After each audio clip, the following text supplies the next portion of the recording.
So I work with the knowledge and advisory team at SHRM India, and my role involves designing and delivering interventions in the field of talent management, talent development, org transformation for organizations in India, APAC, and the Middle East. I think they play a crucial role because they set the direction.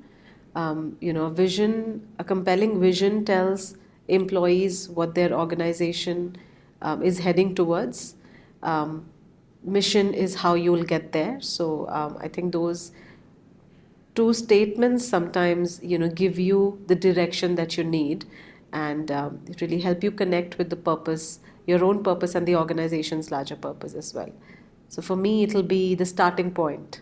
Tools and technologies. So there are multiple, and talent management looks at the entire employee life cycle, right from talent acquisition to talent development to performance management to retention, and there are multiple tools that are available in the market.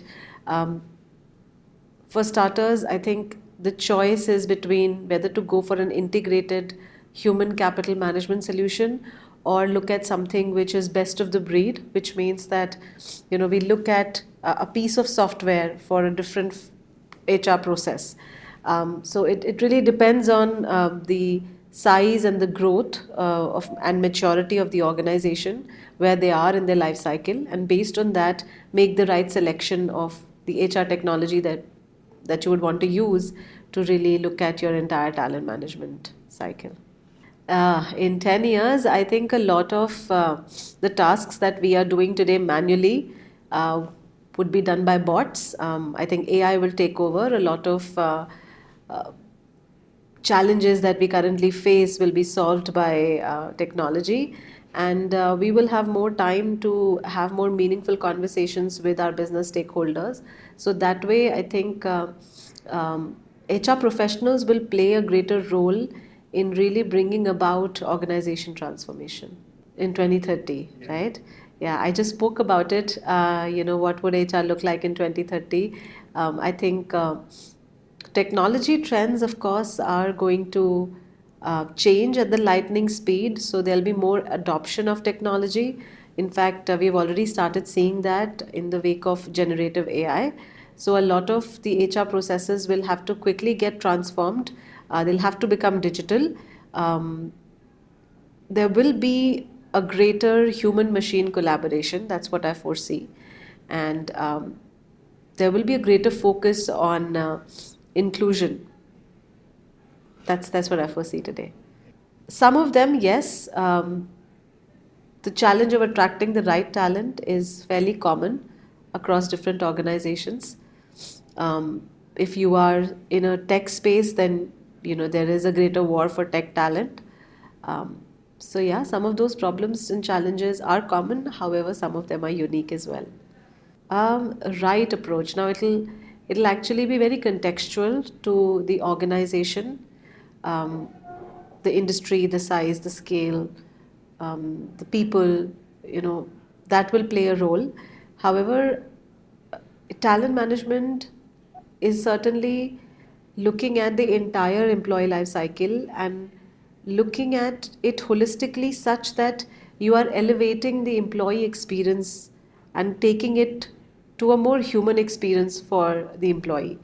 I think there will be different ways and means for different organizations to do this, but the ultimate aim should be that the employee is getting a better experience. You are helping the organization enhance its effectiveness in the long run, and that would mean trying out novel approaches, and that would be not a one size fits all approach. Well, artificial intelligence is anyway going to take care of a lot of technical skills, which is where I think human skills become even more important. So, creative thinking, empathy, influence, leadership, those will be the skills that will not be very easy for machines to replicate, which is where these skills will have to be developed at a very advanced level for HR folks, for them to be able to bring about meaningful impact. I don't even remember now. I started about 10 years back.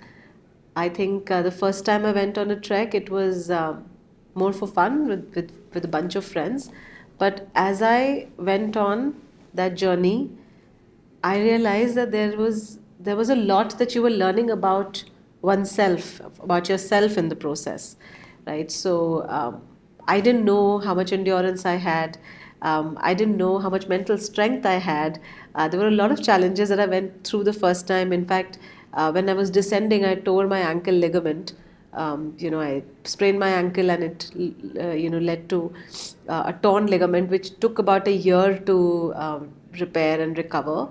But in that journey, there were some lessons that I learned, and somehow I always felt like going back. And ever since, I have been on this journey, and I have climbed quite a few mountains back in India in the Himalayas. And I've learned a lot of things about myself, about leadership, about human behavior, a whole lot of learnings along the way. There's so many. There's so many. Um, I think the highest that I've climbed till now is about 16,000 feet. And there are different ranges of Himalayas in India. There are different states, that have Himalayan ranges. There is Himachal Pradesh, there's Uttar Pradesh, there's Kashmir, there is Sikkim. A lot of those, places which have the Himalayan ranges, and it's a different experience every time you climb. And the season that you climb in. Yeah, and my impressions have been this, that you have to climb with a lot of mental strength, and you have to be able to make the decision of when to turn back, whether to go up there, because as they say that the last word is that of the mountains. So climbing up is optional, coming back is mandatory. That's what I'm quoting from Everest movie. But I think, yeah, lots of great experiences, some fabulous landscapes, and a very, very humbling experience. The ones who want to start trekking, start small. Don't go on a very difficult trek as a beginner. You should try smaller treks which have lesser level of difficulty, so that you understand your body and how it responds to high altitudes, and then build your strength from there. Every trek will teach you some lessons, and you'll do it better the next time. That's how I've learned. Um, so yeah, and I definitely think everyone must trek. Everyone must trek once in their lifetime at least, to know what it is like, to climb a mountain and really watch the views which come only after the hardest climbs.